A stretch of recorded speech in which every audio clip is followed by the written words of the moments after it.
Hi everyone, what you're about to listen to is an interview that I took in person while attending the Crypto Commons Gathering Conference in Austria in August 2021. The conference itself was a wonderful experience where people of a lot of different backgrounds and political ideas were able to discuss openly and safely about how crypto can intersect with fostering the commons. What you'll notice from these interviews is that these differences in thought are sometimes apparent because we all come from different places, and what was honestly refreshing about the experience is that we could do it in a supportive environment. This was probably one of the most receptive audiences in Crypto to Socialism, which was really great for me. Also a heads up is that you may notice sometimes that the audio was clearly recorded in the house that we were all staying in, which wasn't the best place for recording, but we did the best that we could with what we had. A lot of the interviews will also likely feature in the documentary that I'm making about the world of crypto and its potential futures with a friend. A big reason I was able to make it to this conference was thanks to all the support I received from patrons, so if you find the work that I do important, I hope you'll consider helping out starting at $3 per month on patreon.com/theblockchainsocialist.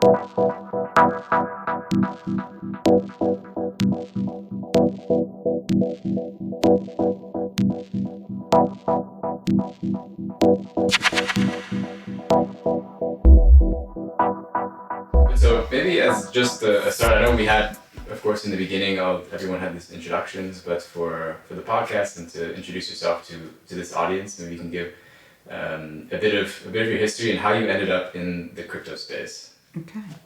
So I'm Grace Rachmany. My given name is Rebecca, by the way, and I've been in technology for about 30 years, something like that.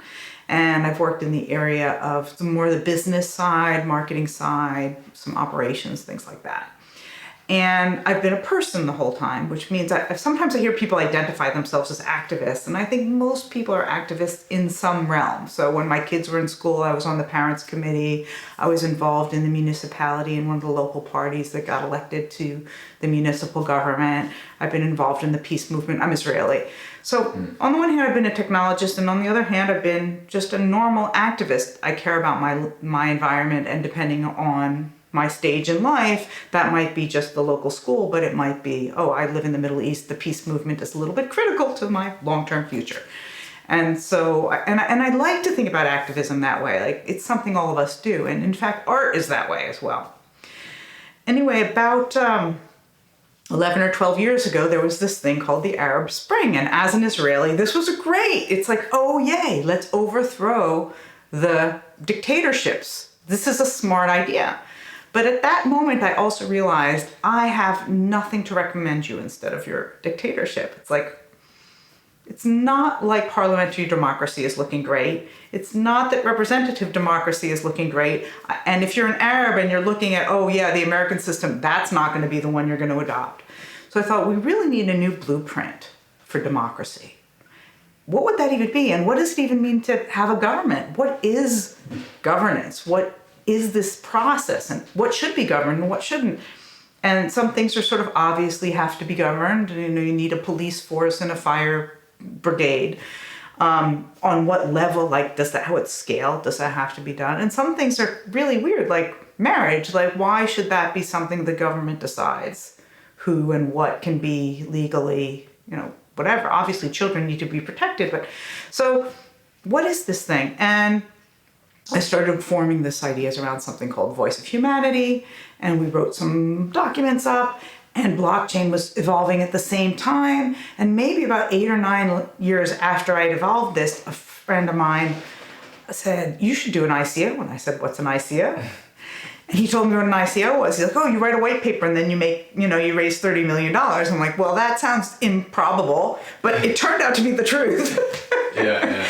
And I opened up this website called iwriteiCOWhitepapers.com. At the time, I was a digital nomad. I had left Israel. My children had completed high school, and I thought it's time for me to look for this next angle of my life. And so I opened up, so this iwriteiCOWhitepapers.com seemed like a great idea. I'd been doing a lot of business writing throughout my career, and I was a nomad, so it was a good way to make a living. Within 10 days, I had people from Australia and people from Israel. I'd put up a couple of blog posts, and I'd gotten this great domain name. And then I've written for more than 100 organizations in the space by now. Yeah. And that just the ones I've written to, right? Those are the, if you consider about half the people who called me didn't hire me, or I convinced them that this was a bad idea, which was my entire sales process consisted of saying, look, this is a bad idea. And if you could... This would be in like 2017, 2016? More 2019, 2019, 2020, maybe 2018 I started writing. Yeah. And so I've been writing for about 4 years, and I've written for, many, many projects, some of which you'll never hear of and some of which you've already heard of.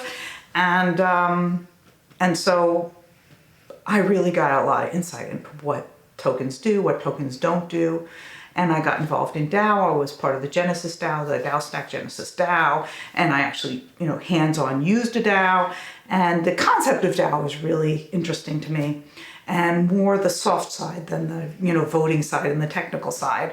I'm not a developer myself. I've been around technologists and I speak engineers, but I'm not a technologist myself. I'm not a code writer. I wouldn't say I'm not a technologist. Right. Was that an issue with writing SEO papers? I've been in the technology business for 30 years, so I have done programming courses, I have done data courses, I have been in telecommunications. I know how this stuff works. Okay. Yeah. I can't necessarily program a circuit board, but I know what that is, and you're right? So, and I've had to evolve with the field. If you think about technology over the last 30 years, it's not one thing, and so I had to always be learning something anyhow. And the basis is I had a minor in mathematics. And so if you've got a minor in mathematics and some computer science, the concepts fit into the basic realm of mathematics and physics. There's some things that I'm not as good at, but that background has given me enough to pretty much grasp anything.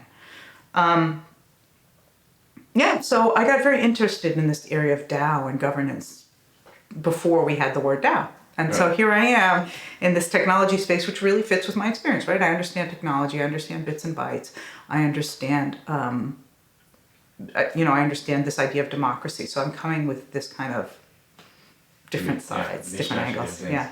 I guess it was due to your experience in around the Arab Spring, I assume, and not having a right alternative for people during that moment, as I guess something DAOs sort of represents a potential alternative, at least on the surface. Well, again, what's a DAO, right? But the concept of we need something that is going to be more democracy, right? It's more democratic, more people from the ground up are participating in. So that's part of the philosophy. That, I think, is the foundation of what we want to believe democracy is. It isn't what democracy is today, but that is the fundamental concept, is how do we create an organizational structure where more people are more participatory and have their voices not just heard, but actually expressed in policy. Mm-hmm. So then, as you were writing hundreds of SEO papers, I'm curious what your thinking was in that process. Because I imagine, and a lot of people would imagine, that you probably came across people who, I imagine you're writing it and then you're like, is this a good idea? Or are these people maybe a little bit nefarious as you're writing it? Did you have, what was going through your mind, and what type of experiences do you have in writing those? I imagine there's some interesting ones. Yeah, so the first thing to recognize when you're thinking about ICOs and creating tokenomics is that you are not a central banker, and nobody on your team has any central banking experience. And here you are saying, I am going to be a central banker and issue my currency. Now, in this particular Commons gathering, we have quite a few people who have experience with that. Matthew Slater and William Ruddock are people who've been doing this for 10 years. Those are central bankers. Now, they're not large-scale central bankers, but those are people who've actually had experience with monetary policy over many different communities and experience. Yeah. These are people, just for people who may be listening, that who are involved in the community currency. In the community currency, right? So they've actually had to function. Hey, let me issue a currency, and what happens? And we did a workshop with Matthew here, where he actually had us have a lived experience of, here's some things and you never thought of. And how many people who've issued an ICO have even done that silly game, which was half-hour game? None of them, right? And here they are issuing. So that's the first thing.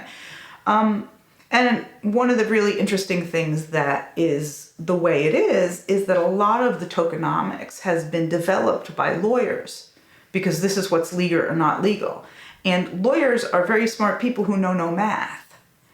And economics, like computer science or many of these other disciplines, is fundamentally based on physics and math. I mean, what is economics other than math?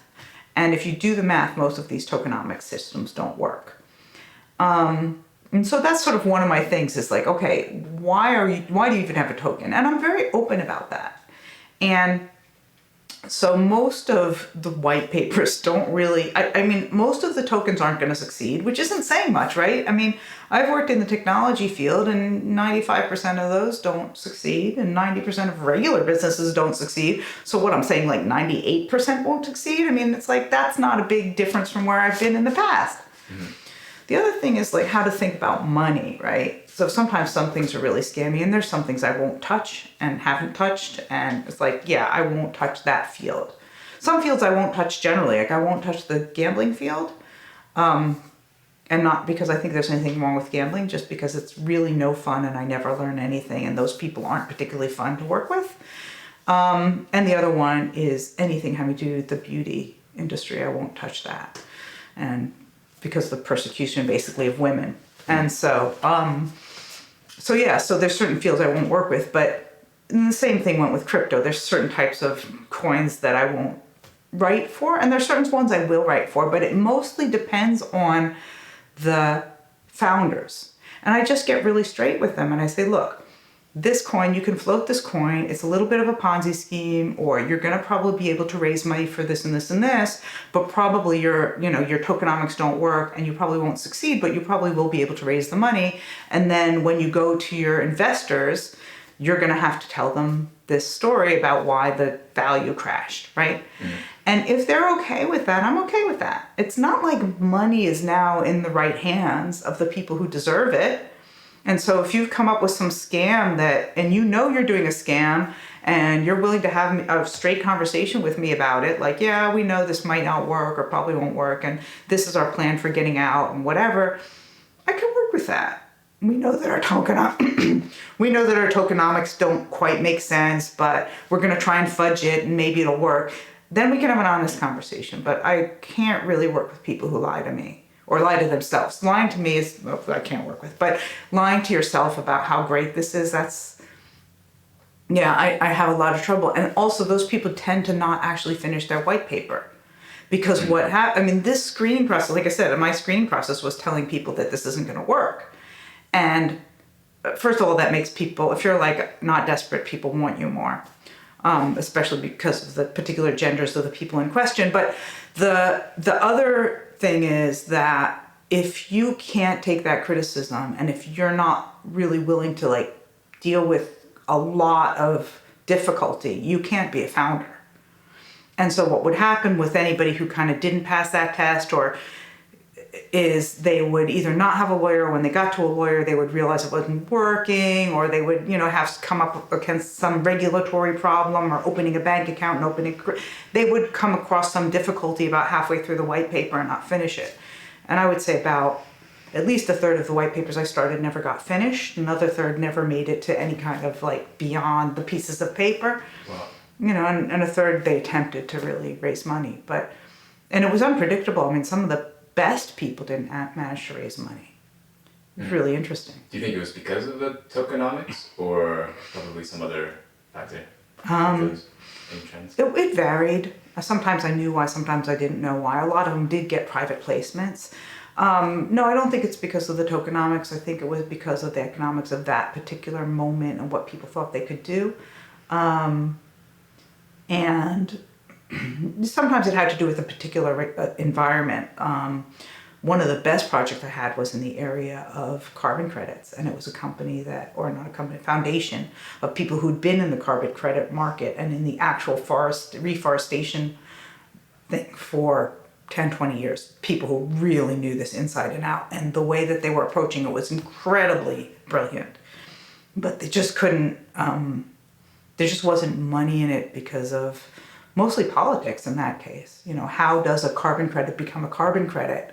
and who verifies and certifies it is a political question, not a question of the environment. So, yeah, so there are a variety of different reasons. And I know a lot about a lot of things because everything came through, right? It would be the environment, it would be games, it would be, whatever, supply chain, it would be farming, it would be just really amazing range of stuff that I got to learn. Yeah, I can imagine. And I guess through that, because one of the things that I've heard you say before, I don't remember where, but you mentioned how a lot of these tokens are sort of just vouchers.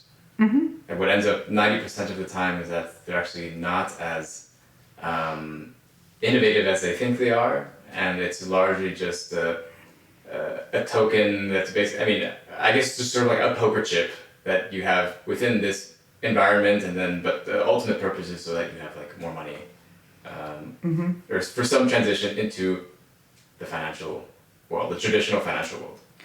Yeah. So there's a few things. One thing, and this is not an insult, this is that most people are mediocre, and that's by definition. That's the definition of mediocre, right? And so most things that people say, I've got an idea, I'm like, well, the definition of idea is that, nobody did that before, and like, right? So not many people have an idea.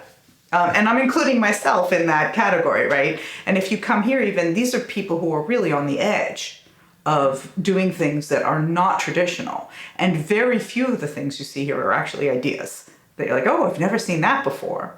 Mm-hmm. And that might be a spark from each person, right? But the whole project, and there's a few projects. I think the Token Engineering Commons is the closest thing to an idea that it's like, that's here. And, starting from nothing. That's pretty interesting. But they weren't the only ones doing it. The Common Stack was doing something like that, and Will Ruddock was doing something like that. So there's it's an idea building on past knowledge. So in terms of these vouchers, most tokens are redeemable for the service that that is in that network, right? So that could be a file coin that's good for storage. Now the storage coins have done better than other, specifically storage, right? With the J at the end. Yeah. See a coin and storage, and we'll see what happens with file coins. So specifically, that's a commodity that everybody needs, and you can understand. And Hollow is working under that same idea that it's a commodity-based thing. But most of these aren't commodity-based things. If you really think about it, it's like, okay, I'm going to make a token for the supply chain of this and this and this, and then people are going to pre-buy these tokens, and then they're going to want to use the supply chain. Or I'm going to make a token that represents this art collective, and then you can buy art with it. That's a voucher, right? And they're like, yeah, but what if I have a network of a few different projects that we can share coins? Well, that's a frequent flyer mile, or a mile that you get on your credit card. And so you've got a coalition of ways you could redeem that. And we know what happens with frequent flyer miles. You get rid of them as soon as you can. We know what happens with your credit card points. You try to cash them for cash. It's much more likely you're going to get a cash for them than be like, oh yeah, I'm going to buy a plane ticket or a Target or a whatever. You want to put those back into cash. You have no interest in holding those. And as soon as you've got enough that you're allowed to cash them out, you cash them out. And that's the nature of vouchers. And there's no secret about how that looks or how that works. And so almost all the tokens that are on the market today are vouchers, but they're a little worse than frequent flyer miles, because the people who issued a frequent flyer mile to you, they actually have an airplane. Yeah. Right? And you could use it to get on the airplane. These things are like speculative. We hope that one day we will have the artworks that you're going to buy. But at least for 3 years, you're going to have this. Can you imagine buying a ticket to the state fair, one of those tickets that they issue you when you go to the state fair, 3 years before the state fair comes? I'm gonna forget about it. Right? You'd forget you've got it. You get to the state fair, you'd left it at home, and and maybe there would be a, pandemic or something, and they'd cancel the state fair. Right? People don't actually do that. And so it's pretty clear that that's not the reason people are buying up your tokens. Yeah. Right? So I think basically what you're describing is sort of the average crypto issue, and it's kind of pervasive throughout the space.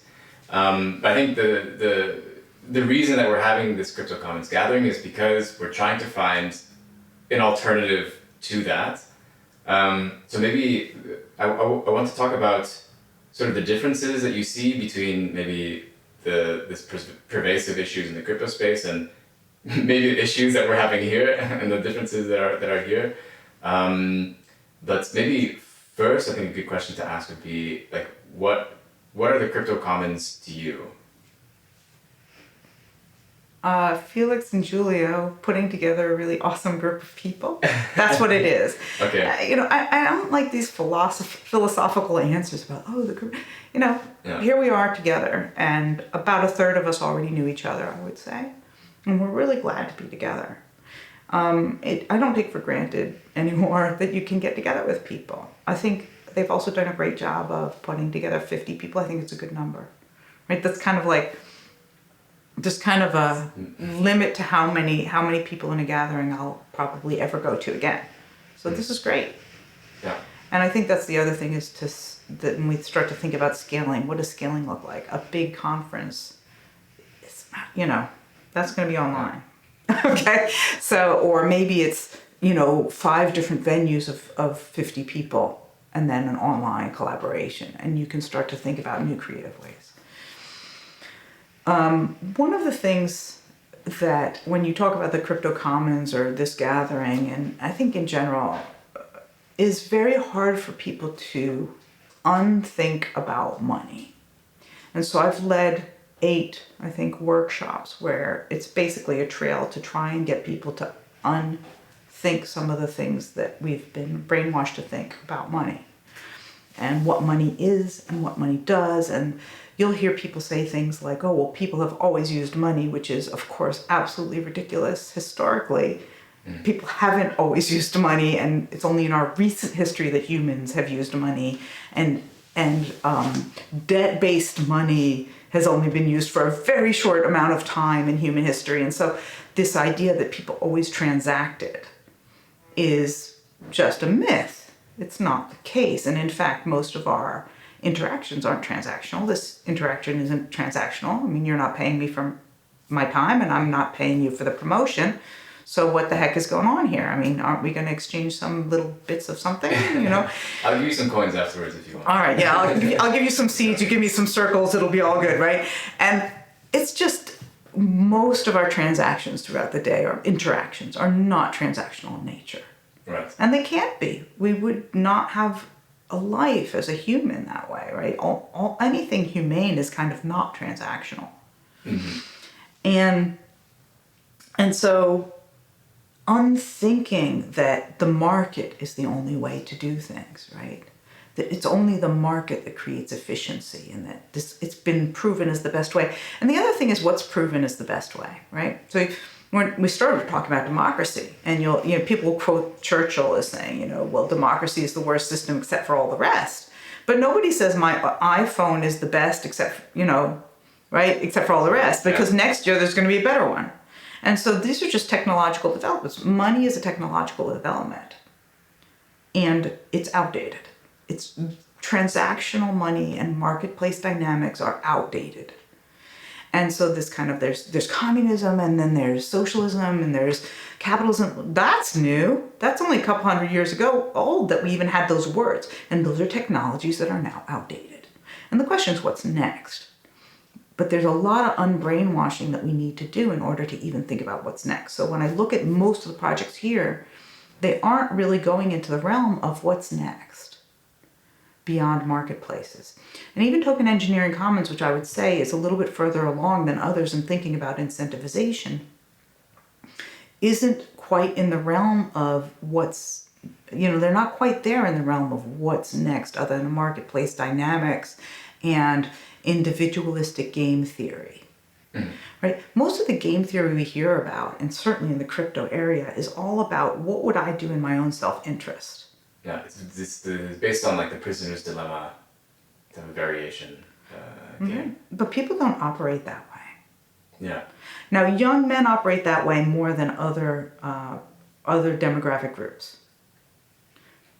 Isn't that interesting? For patriarchal reasons, yeah, I would say. Well, again, that's not even patriarchal. Older men don't behave that way as much as younger men behave that way. There are developmental reasons why people behave different ways at different points in their life. And, I'm not the same person I was 20 years ago. When I was young, I behaved in a much more competitive way than I do right now. I was trying to get ahead and prove myself and whatever. And now I'm like, all right, just let me write a white paper. I'm like, I don't, that's not a highfalutin title, right? And so those kinds of things are we don't operate as individual, and we all know that if you've got a cheater in the system, people will do things against their own interest to screw them, right? We all know that. It's like, get them. I don't care. I'm gonna, whatever it is, screw the bad guy is more important than personal gain. And we work as groups, right? It's like, okay, well, I don't want to do anything to upset anybody in this room, and so I want to have a good name in my group, and so I don't operate on a day-to-day, moment-by-moment, transaction-by-transaction basis as an individual in many areas of my life. And so creating an entire economic system based on an individual's prisoner dilemma situation is missing humanity. Yeah, absolutely. It seems to me like the issue with the prisoner's dilemma game, and like I did research in college on this, as well. I have some opinions on it. But it's very it's imposing the Homo economicus onto the individual as being like that. That's the hypothesis behind the prisoner's dilemma game, is that everyone is this rational actor, and that you will do what you can to maximize your returns in a monetary sense. But this is a very, very limited interaction, and like you said, there's all these other different types of things you have to consider when you're talking about group dynamics. And the crypto world seems to have a bit of this fetishization of prisoner dilemma based interactions as a way to align incentives a lot of the time. They align incentives by trying to get you to the the right quadrant in the prisoner's dilemma game by maximizing your return in that quadrant. Yeah. People are, incentives is such a strange word to me. My goal would be to get rid of incentives. So somebody once asked this question, I remember who it was, and how do you create, it was coming out of the T Commons and Commons stack, how do you incentivize people to do the things that they're great at and that, that they love? Well, you just don't do anything, right? You stop making them starve and be desperate, and you stop putting them in zero-sum games, and you stop putting them in prisoner's dilemmas, and all of a sudden they can be creative and do their thing. And some of them are going to not be good at that because most people are mediocre. And so you've got a lot of mediocre artists out there, and they're doing their thing and being really creative at it, and maybe every now and again they do something brilliant, or a lot of mediocre farmers just making their way through life, and that's fine. But all this incentivizing people, well, who's deciding what you should be incentivizing them to do? And, why is that good? And so my goal is to de-incentivize everybody, to put people in a position where they're not Pavlovian, they're not in a Pavlovian situation. Yeah. I mean, when you say that, I think that you're a socialist. Well, again, that's a really interesting thing, because socialism is only appropriate within a financial dynamic, right? It talks about the distribution of financial resources.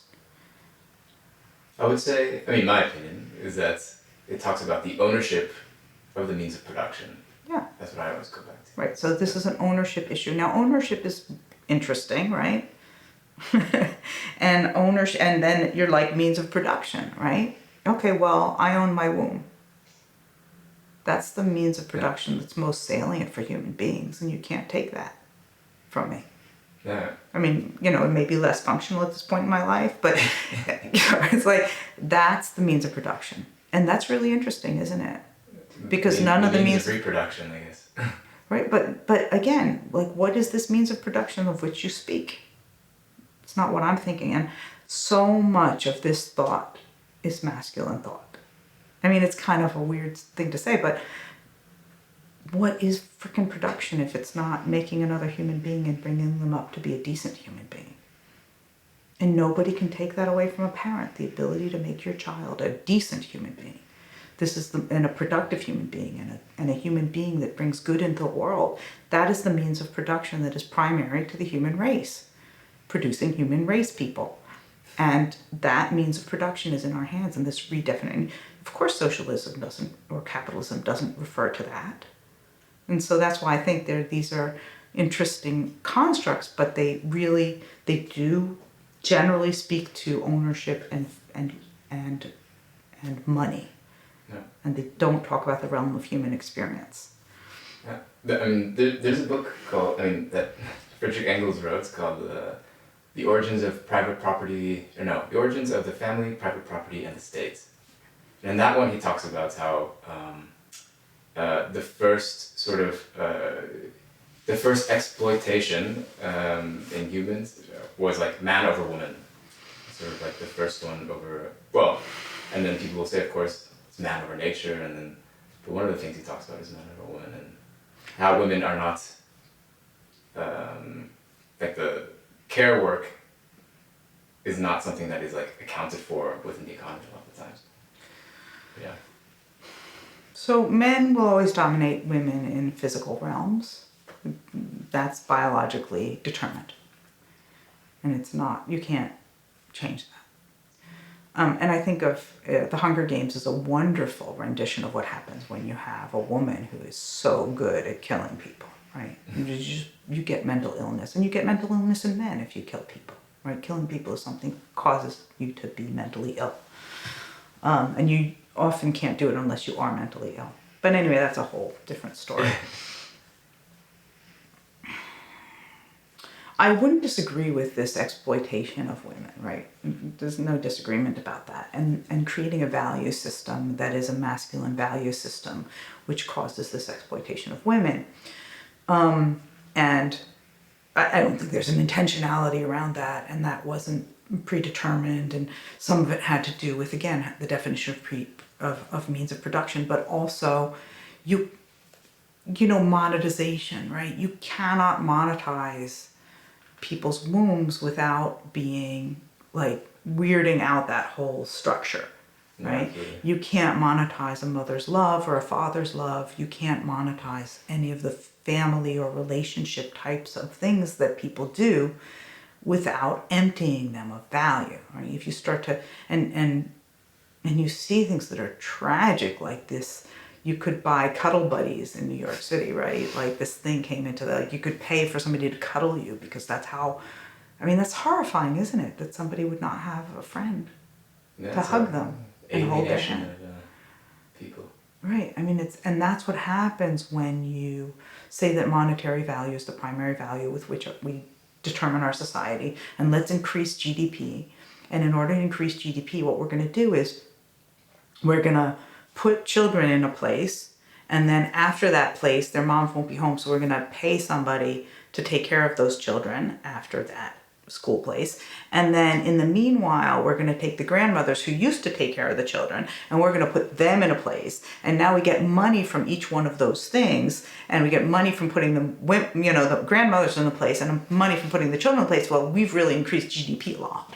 Right. Yes. Right, Yeah. right? Yeah. And that's the monetization of women's work or care work. That is monetization of women's work, and it's very dehumanizing. And so this is where money really falls short, and you start to think about beyond money. And I get a little bit horrified with this. We have to monetize women's work and give them money for what they're doing, and it's like, well. Yeah, it makes it a bit awkward. But this is one of the things because in this gathering we were supposed to do this community currency game. The original idea was to do it throughout the conference, where we would have, basically these tokens that would represent, this pot. But in the end, we decided not to do it because we thought it would be awkward to, because there is technically like some sort of monetary value behind the community currency that we were originally thinking, but then I think we thought that it would be too awkward to sort of be trading, because we're not really transacting with one another. We're sort of mutual interactions, well, hopefully mutual interactions. Right, like who should be paying for this, right? Should you be paying for my time or should I be paying for your publicity, right? Right.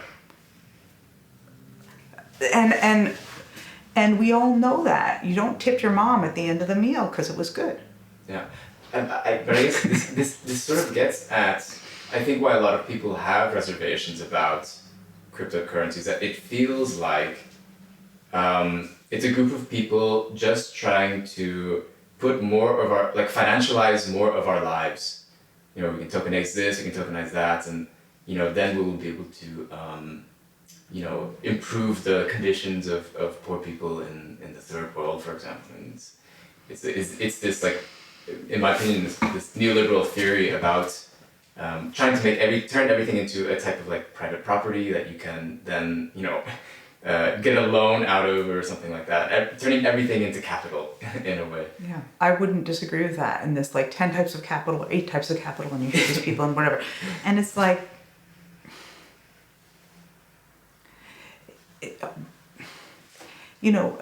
again, it goes back to money is an outdated technology. Mm-hmm. And we do need measures and we do need currency. And, in the Arthur Brock type of way, currency, right? We do need to see different measures of what we're doing. And the question is how and in what way and what does that look like? My main curiosity is really around what if we start to see those measures as group measures, right? Instead of seeing this thing that we're doing together as each one of us contributed a certain amount of money, let's say. And this is sort of how it really is. The reality is that Felix and Julio had to raise a certain amount of money in order to have this, and they asked people to pay a certain rate to come here. And then some people sponsored, and some people paid more, and some people paid less, and some people stayed here, and some people stayed in a different place, and it was a pool. And then we generated this conference together, and the value of each session we generated together. And then it's like, oh, well, I could bring this person in by video and this person, whatever. And we generated a whole something together. And how do we look at that pot of something, right? Like so, and that pot of something includes some knowledge base that we created, it includes some relationships that we created, it includes some money that we created. And I even talk about that in terms of data, right? What's the data that you created? And we talk about data privacy, for example. And it's, okay, here we have this interview, and you and I are having an interview, and there's a camera person in the room as well. And it's like, well, whose data is this now? Is it mine or is it yours? And then if we were walking along on that trail like we were the other day, and then somebody was taking a picture of us and posting it to whatever media they were posting it to, is that my data? Wait a second, he took a picture of me in a group and whatever, whose data is that? We don't have good means of saying, this is our money, right? This is our currency. This is our data. This is our measure of something. This is our ecological footprint. And that's my main curiosity, because that is the reality of how things are generated. Very few things are generated by an individual. And so how do you start to say, we're going to have group responsibility for this ecological footprint. We're going to have group responsibility for these people getting enough health care or enough food. And we've tried to do that through nation state, and it's worked to a certain degree. And again, that's outdated. All I'm saying, and I'm not saying anything, I'm not an anti-technologist or an anti-capitalist. I'm just saying, okay, we've used these technologies called capitalism and socialism and communism, whatever, and they are now outdated, and we need to start creating new structural realities, new communications methodologies. And my belief is that those need to be group methodologies. We can agree to disagree on the socialism part, but so you had some really interesting, we were talking earlier about some of the, I would say, the criticisms that you had about sort of some of the ways that we're thinking about monetary value and like resource value, and then some of your thoughts on voting that were interesting. All right, so let's start about the monetary value. So one of the things that you've just pointed at is that in the DeFi space, what we've done is we've actually hyperactivated this financial value thing, which is meaningless value, right? You've got these people who are moving money from place to place, and that's financial value. right? And that has financial value because it gets interest, and it has zero value to human beings, right? It's like, oh, now there's more money in the world, or now I have more money. It's just, you've produced nothing, right? And creating another chain with another value or another monetary currency, I think, has no value, and it does get immediately co-opted. And that's what you've seen with Ethereum, is very clearly a case of completely being co-opted by financial system. Yeah. And it started out with this, we're going to have this one world computer in a better place and whatever, and it's completely co-opted. And the reason it's completely co-opted is that it doesn't have any resources of an ecosystem. And we keep saying this ecosystem, we're going to have an ecosystem. And let me tell you, if you don't have food and water, and humans are part of your ecosystem, then you do not have, you have leaks in your ecosystem because you can't sustain the people. And I know that this is, kind of a little bit silly, but if you had an ICO that said, okay, we're taking all our money from the ICO and we're buying a couple of farms and solar panels now, and we're using our money in this ecosystem, the only money you can use is our ecosystem money, whatever it is, Ethereum or whatever, Zcash or whatever, and you can come and develop on our ecosystem, and we'll give you the computers and the land and whatever, and you got to figure out how to grow the stuff on the land. We'll put a few farmers there or whatever that'll teach you, and we won't pay you, but you're going to have to live in our new society. Now you'd have an ecosystem. Yeah. And then you wouldn't have to sell out to the default ecosystem, because all of these systems get eaten up one way or the other. And they will always get eaten up by petrodollars one way or the other. And one way is we're going to airdrop rice onto you like we do to Haiti, right? And the other way is we're going to send some troops like we do to Yugoslavia. And, one way or the other, you will be eaten, or we're going to co-opt your money by putting a conversion rate on it. And now, as soon as you convert to dollars, or you're going to be too small, and we don't care what you do with your stupid currency because you don't have food and you don't have petrol. And if you don't have petrol, good luck to you. And so one way or the other, you will, if you're using monetary currencies that have a translation rate to monetary value, you haven't done much. And we know that. We have hundreds of years of history of that. And so I look at these monetary currencies and they don't interest me. What interests me is everybody eats. Right? If you're in the system, everybody eats. And you might call that socialism or communism or whatever. And I just think it's being a human. Mm-hmm. Right? So I guess to you, if the DeFi people, the crypto people were really wanting to be truly revolutionary and truly making an alternative system, then it's really about, raising money or using the money that you have to use in order to have productive assets that you can sustain yourself. And it's not going to be easy, but you're in a war. If you're really trying to create an alternative, if you're really trying to create everybody eats, right, which I think is very simple, and we are. Everybody eats and nobody kills each other.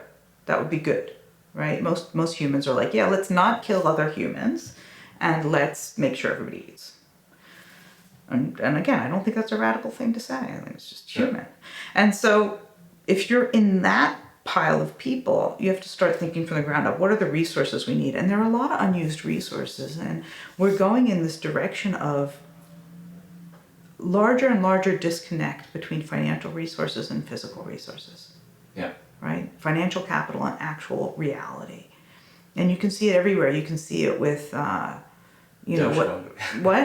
Dogecoin. Dogecoin. Well, Dogecoin's interesting, right? Because it is connected to a specific, certain kinds of tickets you can buy and a certain group of people who are honoring it. But what I mean is something like, if you look at some of the regulations right now about what borders you can cross under what circumstances, and then you look at what you actually do in reality, right? You're like, okay, well, there's a very big difference between what the government thinks it's regulated and what has actually happened. And I think that's even true. That's going to become more and more true of financial regulation. And, when we talked about somebody with here was talking about squats, right? Where are you living versus, okay, that's an abandoned building, but actually there's a thriving art community in that building, right? So there's becoming this disconnect between what is happening at this financial and governmental layer and what people are doing.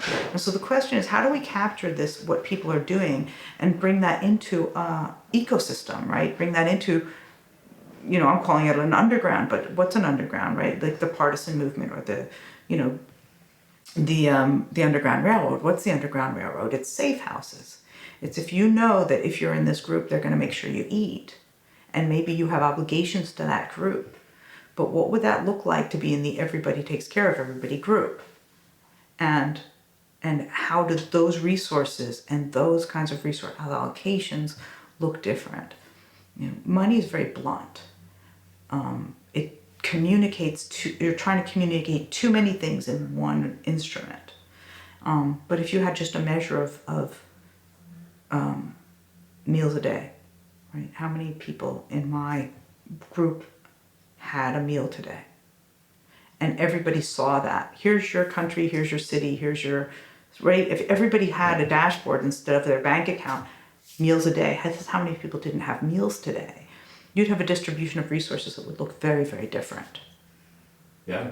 And you can do that now. You used to not be able to communicate that information. Yeah.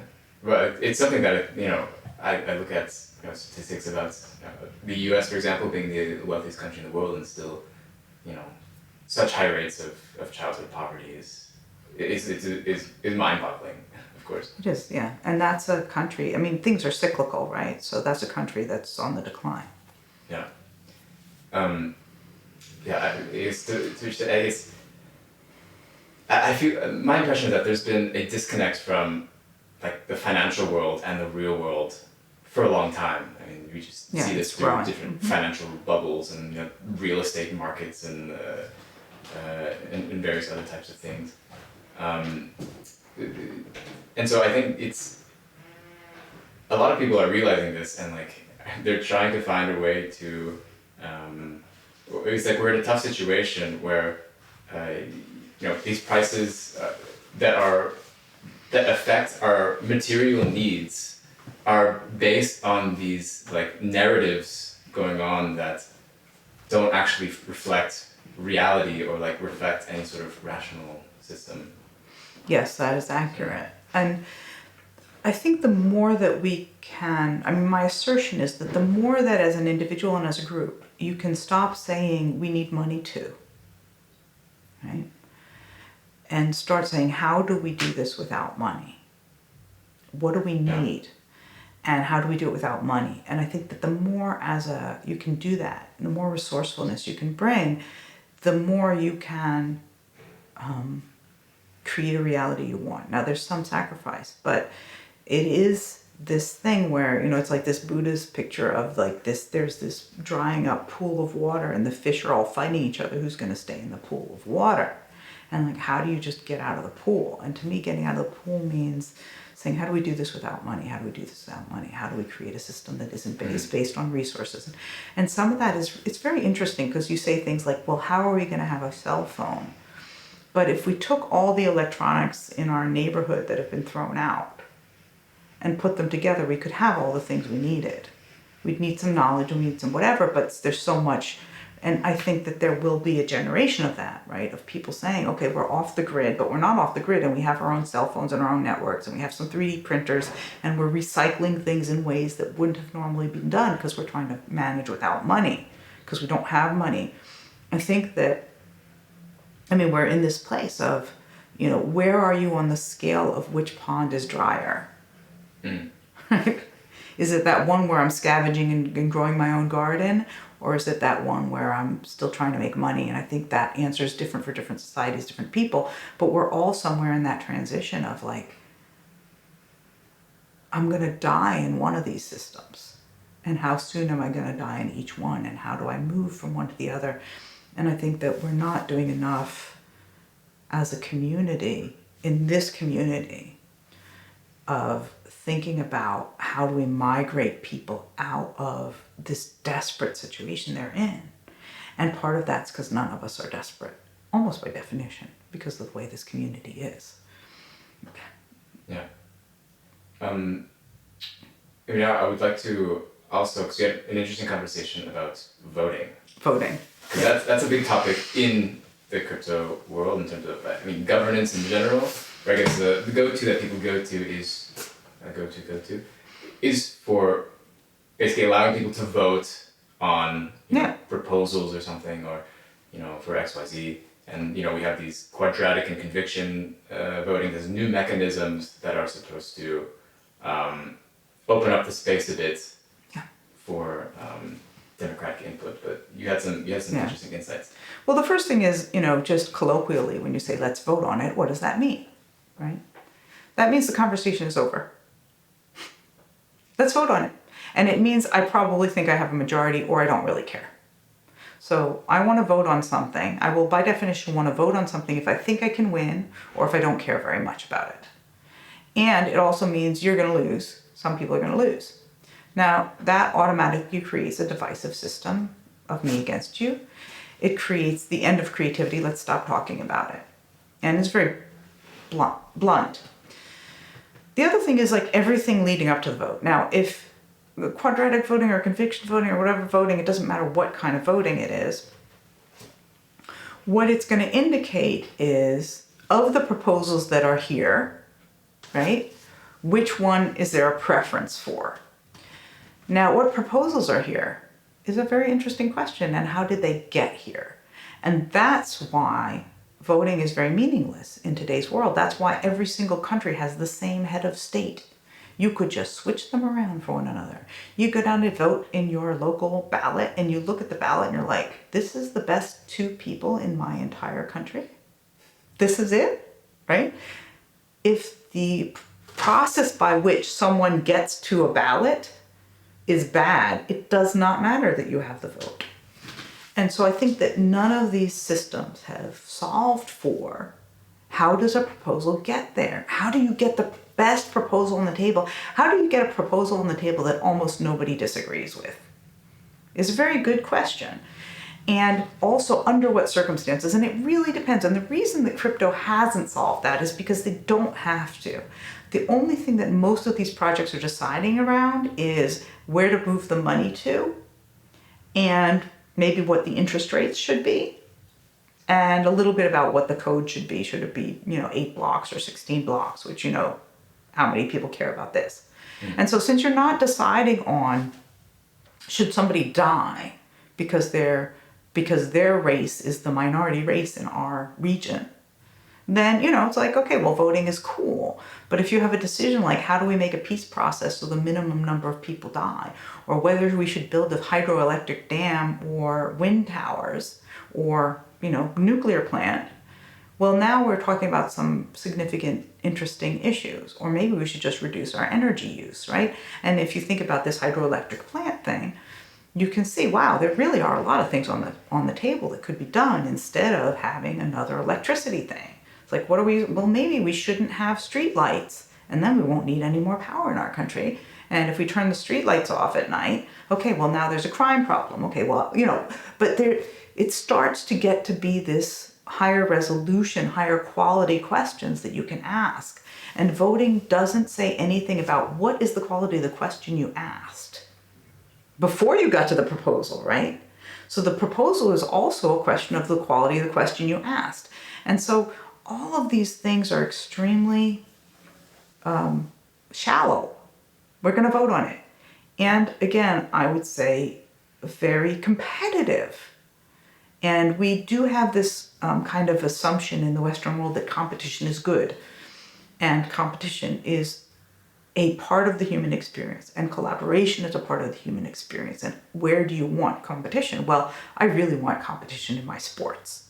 I want to know who won that Olympic gold medal. And then I'm like, I won the gold. I'm like, well, not really me, but that guy from my country, I won the gold.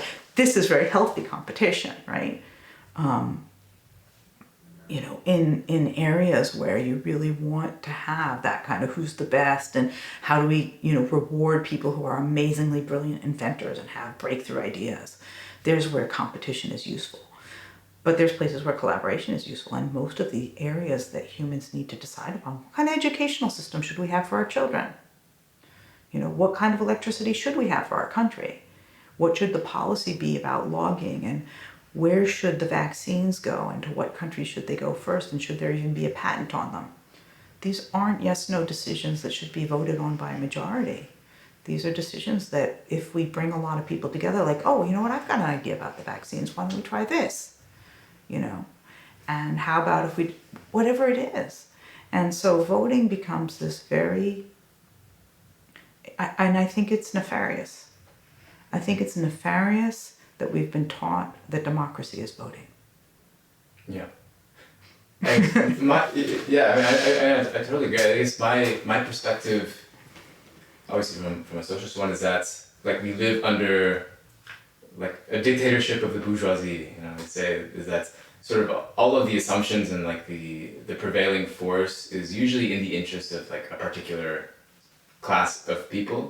You know, when you're given the choice between, you know, they say you have like a fake choice, right? You have you know, the neoliberal, or like you have like the hard right fascist, and like that's all you get. You don't get anything else. And the reason that is because way before we ever got to the point where you're choosing, you know, between these two people, the machine has been set in motion so that any other alternative is just sort of weeded out or not even allowed to be a possibility. And so I guess that's sort of the perspective, that's the reasoning for me why we're having this constant issue and why people are, I guess, losing faith in democracy in general, is because we're only given a specific type of, we're just given a vote on, you know,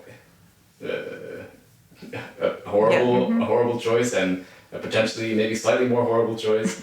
You know, it's sort of designed from the start in the interest of like the capitalist class. I guess I would say.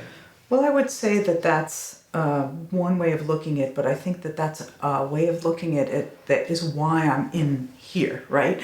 Why I'm talking about money. And it's because we would say it helps the capitalist class, right? But what I think we ignore is the flow. So we look at these objects like there are these people and those people and those people. But what we're not looking at is how can we communicate with each other and what are the rules of the game. The rules of the game are kind of invisible to us. And part of that is what is money, right? And what is money, just the simplest way to say it is a dead tree is worth more than a live tree, okay? And as soon as you have a dead tree is worth more than a live tree, all of the rest is set in motion, and it's not about the bourgeoisie and the capitalists and the whatever. It's about we decided, right, that you've got to get the ball in that basket. And now all of our communication is how to get the ball in the basket, how to get the ball in the basket, how to get the ball in the basket. That's one way of kind of thinking of it. And then it doesn't matter whether you have capitalism or socialism or communism. If you are using this specific type of value denomination, which we're calling money, and we're saying a dead tree is worth more than a live tree. And people are like, well, it's just how you use it. No, it's not. It's not that easy to say, from now on, we're going to pay people for hugs, or we're going to pay people for planting trees from now on instead of cutting down trees. It's like, that's just naive, that somehow that's going to change when we declare, from now on, we declare that we're going to take money away from you when you cut down a tree in the rainforest. It's like, that's not what's going to happen. So it doesn't matter whether you're a capitalist or a socialist, because you're still inside. A dead tree is worth more than a live tree. A fruit tree is worth more than an oak tree. And and now you're starting to kill oak trees because you want fruit. The other way I talk about that is the flows, right? And it's like if you've got train tracks, there's a certain kind of transportation that can come through your city. And if you've got train tracks and a river, then there's something else you can do. And that's why I think money has to start living alongside some of these other value flows, currencies, whatever you want to call those. And that's why I'm very interested in non-monetary resource allocation. That's why I'm interested in these groups. What if you can only move a good from somewhere together as a group? What if you had to consult with your whole town before you decide to have lumber? Everybody in the region has to decide, yes, we're going to cut down our trees and we're going to sell them to the next place over, and then everybody gets a profit from that or not, and not some individual. Wow, that would be a really different way of thinking about the forest. And that would produce a very different result. Yeah. I swear you're a socialist. I just think I think that's a meaningless label. Sure, right?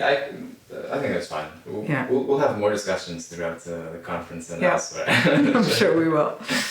But thanks so much for taking the time to express and share with us your knowledge. Thanks. Maybe to Opinions. Yeah. Opinions. Yeah.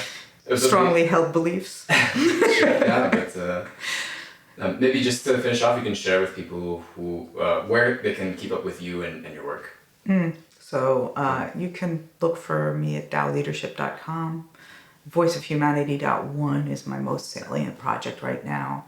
I've been having these weekly calls, which are, I don't know, sometimes they're more and less populated, but yeah, voiceofhumanity.one probably consolidates most of my work. And I'm pretty open about consulting. You know, you just want to, I'm not famous enough that I have to turn you away if you want to pick up an hour of time with me, so. Not yet. Not yet. Not yet. Now that I'm on your podcast, who knows what'll happen. We'll see.